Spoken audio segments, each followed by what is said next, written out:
எனக்கு அது போல கதி மன்மதனுக்கு வந்த போல கதி வந்துரும். போவாதீங்கன்னு நீ சொல்ற. அடி எந்த கதி வந்துட்டாலும் முதன் மொழி ஒரு மாசமோ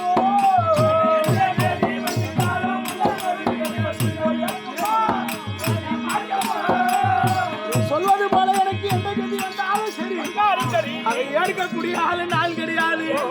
நான் ஒரு கதை சொல்றேன் கேளு. துரியோதனுடைய நன்றி விசுவாசம் எனக்கு எப்பேற்பட்டது என்று நான் சொல்றதை கேட்டா அதுக்கப்புறம் தெரியும். அது என்ன கதை? அடி முந்தி ஒரு கால தண்ணி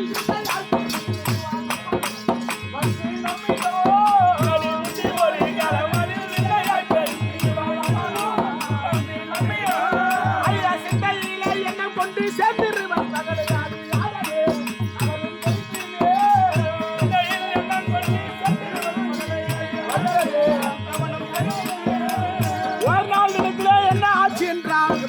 அத்திமாநகரத்தில் அரசமையை நாடி நான் துரியோதனை காணலாம் அப்படின்னு அத்திமாநகரம் அரசாங்கத்திற்கு செல்லுகிறேன்.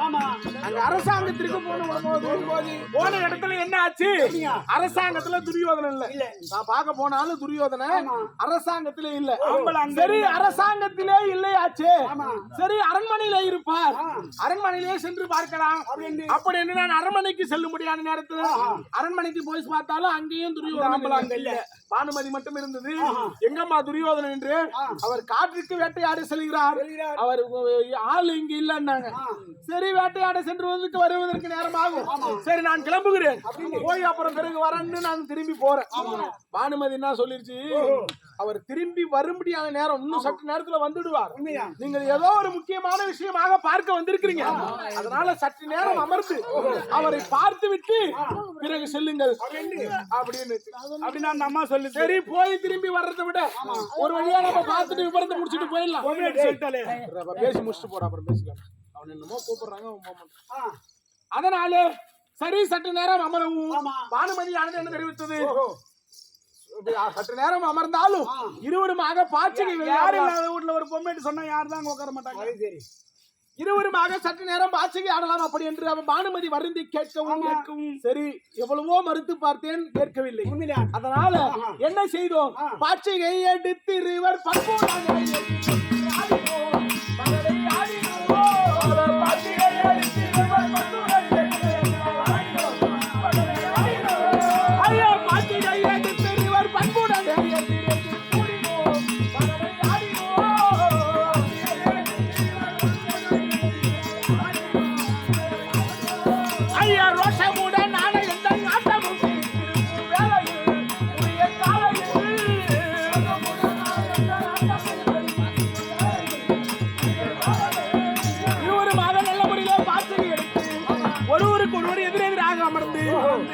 ஆடிக்கொண்டிருக்கிறோம்.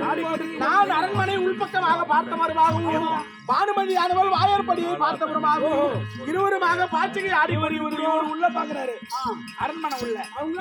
அப்படி இருவருமாக ஒருமையாக பாச்சகை ஆடிக்கொண்டிருக்கிற நேரத்தில் ஆட்டமானது நான் வெற்றி வருவதை போலவும் பானுமதி தோல்வியான நிலைமைக்கு வந்து கொண்டிருக்கிறார். அந்த நேரத்தில் என்ன ஆச்சு? ஐயா நேசமுடன் வேட்டையாட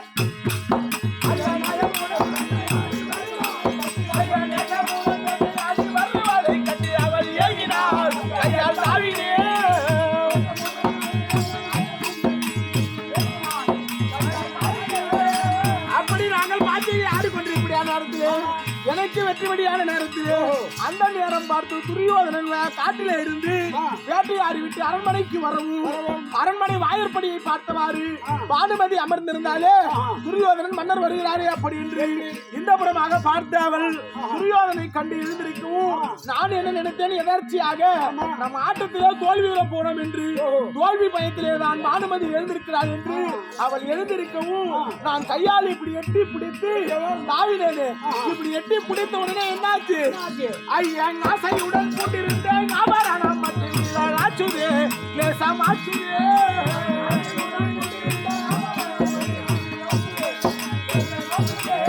ஐயன் ஆசையுடன் கொண்டிருந்தேன் ஆபரணம் மற்றும் ஆச்சுதே லேசம் ஆச்சுதே.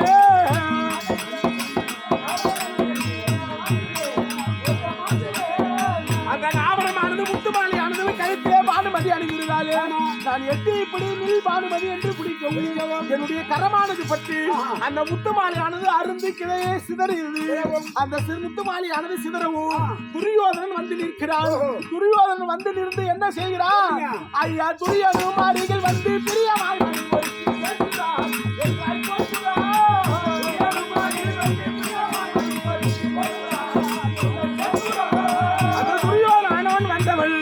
அவன் ஏதுமே கேட்காமல் சிதறிய முத்துக்களை எல்லாம் ஒன்றாக சேர்த்து ஒன்றாக எடுத்து அண்ணா இதை சேர்க்கவோ கோர்க்கவோ என்று அவன் கோர்க்கபடி அணையிலே நிற்கவும் என்னடா இது நாம் இப்பேற்பட்ட தவறை செய்து விட்டோமே. ஒரு பெண்ணுடைய அனுமதி இல்லாமல் நாம் எட்டி அந்த மாலையை பிடிக்கவும் அருந்து கீழே விழுந்து விட்டது. துரியோதனும் வந்து விட்டானே, அவன் நம்ம ஏதாவது தவறாக நினைத்து விடுவானோ அப்படி என்று என்னுடைய மனம் அனுதாட்சப்பட்டு ஐயன் அறிவப்பா நாம என்று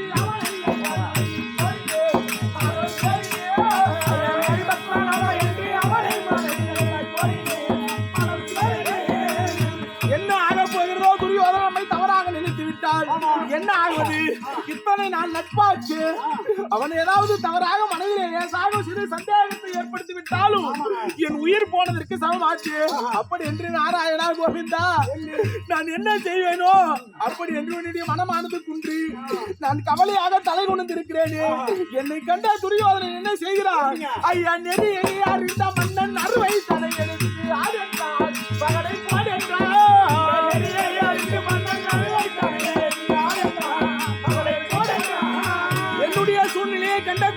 அண்ணன் வருத்தப்படுகிறார். நாம் ஏதோ தவறாக நினைத்து விடுவோம் என்று பயத்திலே இருக்கிறார். அதனாலே அண்ணா நான் எதுவும் தவறாக நினைக்கவில்லை. பானுமதி நீ ஏன் அங்கே செல்கிறாய்? நான் எதுவும் தவறாக நினைக்கவில்லை. இருவரும் அமருங்கள். மீண்டும் நீ பகடையை போடு. இருவரும் பகடை ஆடுங்கள். அதை நான் அருகிலே இருந்து பார்க்கிறேன். அப்படி என்று பானுமதி அழைத்து பகடை பாட சொல்லி மறுபடியும் எங்களை ஆட வைத்தானே. அப்படிப்பட்ட அந்த பிரியமுள்ள ராஜனையும் சிறிய மொழியா மோசம் செய்யவோ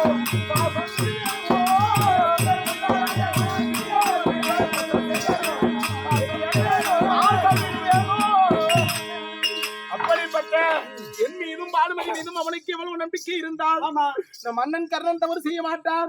மனைவி மீது நம்பிக்கையானவன் ஒருவன் வைக்க வேண்டும். அந்த நம்பிக்கை தான் மனிதனுடைய வாழ்க்கையை காப்பாற்றும். அந்த மனிதன் நம்பிக்கை இழந்து சிறு துளி சந்தேகம் ஏற்பட்டாலும் அதனுடைய வாழ்க்கையே போச்சு என்று சொல்வார்கள். அப்படி எங்கள் மீது நம்பிக்கை வைத்தானே. அப்படிப்பட்ட துரியோதனன் அவன் எவ்வளவு என் மீது பிரியம் வைத்திருக்கிறான். அப்படிப்பட்ட துரியோதனன் பிரியத்தை மீறி நான் நன்றியை மறக்கலாமா? நீயே சொல். நான் கூட இவ்வளவு நேரமா தப்பா புரிஞ்சுட்டேன். கதையை கேட்டதுல உங்களுக்கு தெரியுது. இப்பதான் என்ன உண்மைன்னு தெரிஞ்சுக்கிட்டா என்ன உண்மை சொல்லுங்க. ஒழுங்கா கேட்கலாம். என்ன உண்மைன்னு கேளு. நான் கூட இவன் துரியோதனா உன்ன உணவு கொடுத்து உடுத்த உணவு கொடுத்து தங்க இடம் கொடுத்து என்ன வாழ வச்சாண்டி. நான் வாரி வழங்கத்துக்கு பொருளை கொடுத்தாண்டி. இதனாலதான் நான் உங்களுக்கு விசுவாசமாகிறேன் அப்படின்னு சொன்னதை நம்பிட்டேங்க. ஐயா ஆனா இப்பதான் தெரியுது பானுமதியை கூட்டி கொடுத்த விவகாரம். ஏன்னு கேளு. அங்க போய் யாரும் இல்லாத அரண்மனைக்கு போனேன். ஆம்பளை இல்லையே நல்ல மனுஷன் யோக்கியனா இருந்தா முதல்ல திரும்பி வந்து ஆம்பளை வந்த பிறகு வரேன்னு சொல்லிட்டு சரி நீ திரும்பின. அவன் என்ன பண்ணா ஆம்பளை வந்துட்டு அண்ணன் கூட கூட்டு உட்கார வச்சா. கை புடிச்சு உக்காந்த தம்முன்னு உட்காந்து அங்கன்னா அவங்களுக்கு ஆட்டம் ஆடுறது வேலை. அப்படியே ஆட்டம் ஆடுறியே ஏன் நீ வெளியே பாக்குறதும் அவ உள்ள பாக்குறது கூடாதா? அவ வெளியே பாக்குறானா இவரு உள்ள பாக்குறானா? ஏன் பொம்முட்டி உஷாரானவ நம்ம ஆம்பளை இல்லாத நேரத்துல வேற ஒரு ஆம்பளை கூட ஆட்டம் ஆடுறோம். நம்ம ஆம்பளை வந்தா எழுந்திருக்குமேன்னு சொல்லிட்டு அவன் அரண்மனை வாசப்படி பார்த்துனே ஆடிக்கிறான். அப்படியா வரானா அப்படியா வரானா அப்படியா வரானா. அந்த நினைப்புல அவ தோல்வி அடைஞ்சிட்டான். இவர் வெற்றி ஆகி போச்சு. ஆம்படியா வந்துட்டான். வளர்த்து மாறி வச்சு என்ன பண்ணுவானோ சூத்துல வாழை மட்டை கட்டி அடிப்பானோ அப்படி சொல்லிட்டு அவ எழுந்தா உஷாரா போகலான்னு எழுந்தா. எழுந்து போனவன் அவளுக்கு பேரு வச்சு இல்ல பானுமதினு. ஏன் பானுமதி ஏன் பெருந்தல்வா நில்லுமான்னு சொல்லிருக்கலாம். சொல்லமா இல்லையா? அவள் ஏவினாலா இவர் கையால் இப்படி தாவினாராம். என் வாழ்க்கையே இதுலதான் முடிஞ்சதுன்னு நான் நினைக்கிறேன்டா. இப்படி கையால் இப்படி தாவும் போது இந்த முத்து மணியில பட்டுதான் மணி பட்டு அறுத்துக்கிச்சா. இப்படி பட்ட கை இங்கெல்லாம் தடவிக்கிட்டு வந்திருக்காத. இந்த கொடுமைக்கு சொல்லுமா கை பழகப்பட்ட இடத்துக்கு தான் போகும். வாயால சொல்லிருக்கூடாதா? அப்படி இப்படி தலைவனாரா மணி அறுத்துக்கிச்சு. அந்த ஆம்பளை வந்தா நான் கூட்டி கொடுத்த கும்பம் தான் வந்த உடனே இவருக்கு நீதான் தப்பு பண்ணலையே உனக்கு தைரியமான ஆம்பளை இருந்தா என்ன எது நிக்க வேண்டியதானே உனக்கு ஏன் தடன்னு ஒதுருது அங்க ஏன் நீ வேற ஒருத்தவங்க கொண்டாட்டி கூட இருந்து தப்பு தானே அங்க அவ கூட விளையாண்டு தப்பு தானே அப்ப குற்றம் உள்ள நினைப்பு தானே உனக்கு தடன்னு ஒதுருது அவங்க வந்தா அந்த ஆளு மணியை பொறுக்கினாலும் அண்ணா நீ எடுக்கவோ நான் கோர்க்குவோ நீ எடுக்கவோ அப்படின்னு கோத்து கொடுத்து உன் கையால அருந்தது நீயே போடு நான் சொல்லிட்டு போட விட்டானா அந்த ஆம்பளை ஏன் அவரு கையால போடக்கூடாதா இவர் பானுமதிக்கு 2வது தாலி கட்டுறாரு மாலை போட்டாரா அப்படிப்பட்ட புண்ணியவானே அம்மா அந்த துரியோதனை அவன் பொண்டாட்டி எனக்கு கூட்டி கொடுத்தானே நான் எப்படி அவனுக்கு நன்றி விசுவாசமா இருக்கிறது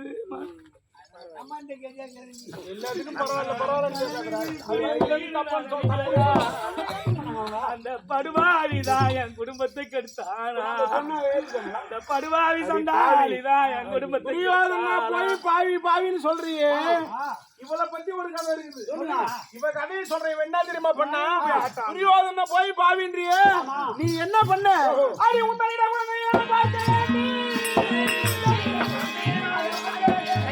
அடி ஒரு மனதாய் துரிய மகாராஜன் தானும்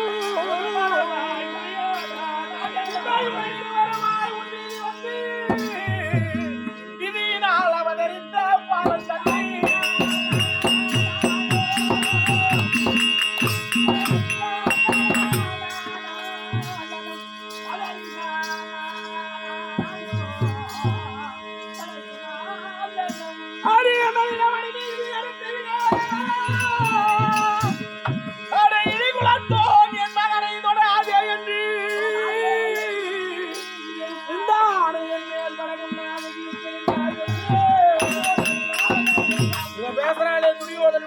துரியோதனன் கொடியவன் என்று நீ என்னென்னலாம் செஞ்சிருக்கிற உந்தனிடே குழந்தையை நான் பார்க்க வேண்டி ஒரு மனதாய் துரிய மகாராஜன் தானும் எங்கள் இருவருக்கும் குழந்தை பிறந்தது ஏதோ ஒரு வகையில பிறந்தது சொன்ன அவமானம் ஆயிடும் கதையை நீ கேட்டிருப்ப சொல்லிருப்பா எதையுமே சொல்லாம இருக்க மாட்டா சொல்றதுதானே வேலையே சொல்லிருப்பா குழந்தை பிறந்தது பாரு இந்த குழந்தை பிறந்த செய்தி எங்க இருவருக்கும் பிறந்ததுன்னு எல்லாருக்கும் தெரிஞ்சது குழந்தை பிறந்தது குழந்தை பிறந்த செய்தி எனக்கும் தெரியும் நாம போய் குழந்தைய பார்க்க முடியுமா இவ வாயில மாட்டிக்கணும் முடிக்கணும் நான் என்ன பண்ணிட்டேன் சரி குழந்தை பிறந்தது நம்ம குழந்தை இருக்கட்டும் பாத்துக்கலாம் அப்படின்னு நான் அரண்மனையில நான் என் வேலையை பார்த்துட்டு இருக்கேன் ஒரு நாள் என்ன பண்ணா துரியோதனை வேக வேகமா வந்தான் அண்ணா வாங்க ஒரு முக்கியமான இடம் போகணும் வாங்க சரி எங்கேயோ அரசாங்க வேலையா இருக்கும் என்னை விட பெரிய தலைமை அரசா மன்னராச்சு அப்படின்னு நானும் அவர் கூட என்ன பண்ணேன் துரியோதனம் கூட ரதத்துல ஏறி கிளம்பணும் நேரா ரதம் வந்து இவ அரண்மனையில வந்து நின்னுது இவளுக்குன்னு தனியா ஒரு அரண்மனை கொடுத்து வச்சிருக்கான் துரியோதனம் அங்க அரண்மனையில வந்து நின்னுது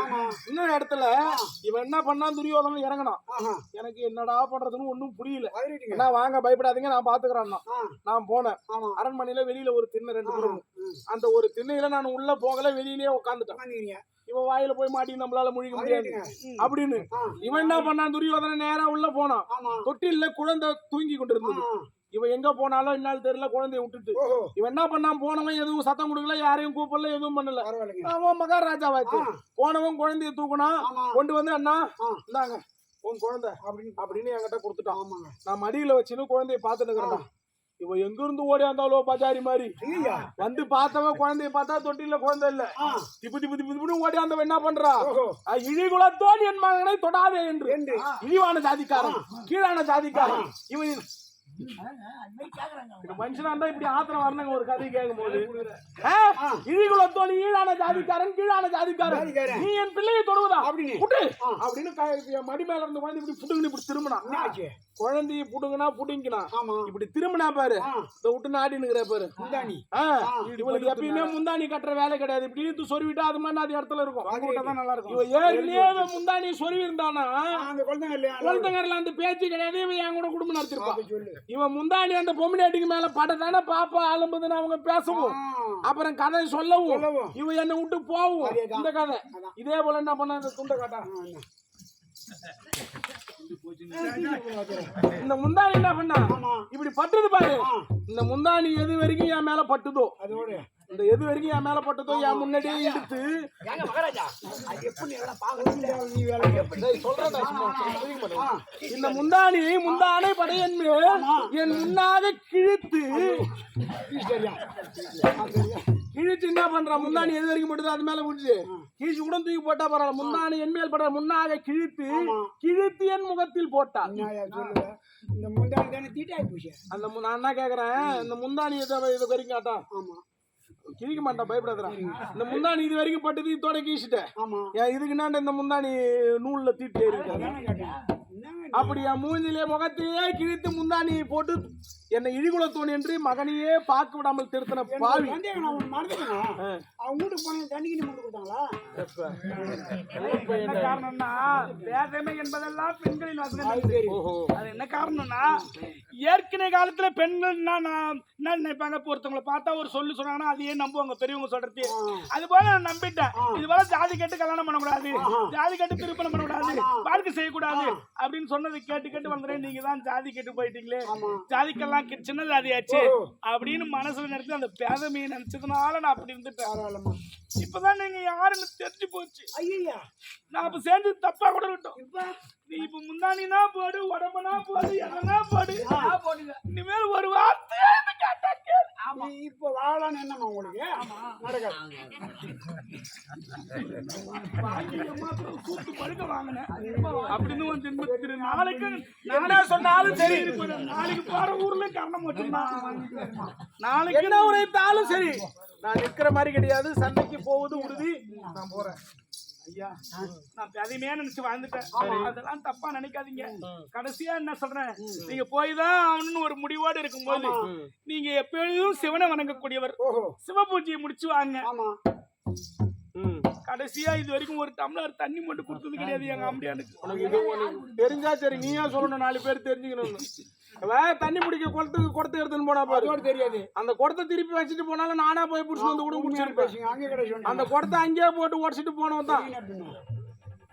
சரி, உணவு ஏற்பாடு பண்றேன். சாப்பிட்டு போலாம்.